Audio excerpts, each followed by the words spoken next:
अरे मैं हरिया, तू कहाँ है? मैं छत पे हूँ राजा। तो जरा नीचे आ जा। क्या बात है राजा? करे तू इंस्टाग्राम चलावेली का?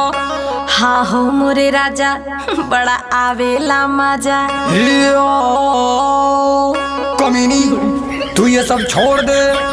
ऐसे कैसे मैं इंस्टाग्राम छोड़ दूं राजा? अभी टाइम है जाने मन, तू होश में आ जा। इसमें क्या है बुराई, आप ही बताओ ना। देखो पूरे गांव में मेरी नाक तुम कटावो ना। अरे राजा जी, इसमें पैसा बहुत मिलता है। तेरी वीडियो से कितनों का नियत बिगड़ता है। जो जैसा सोचता है सोचे, उसमें मैं क्या करूं? तू इंस्टाग्राम पे वीडियो बनावल बंद करूं। देखा राजा, एमे फिल्टर बहुत कम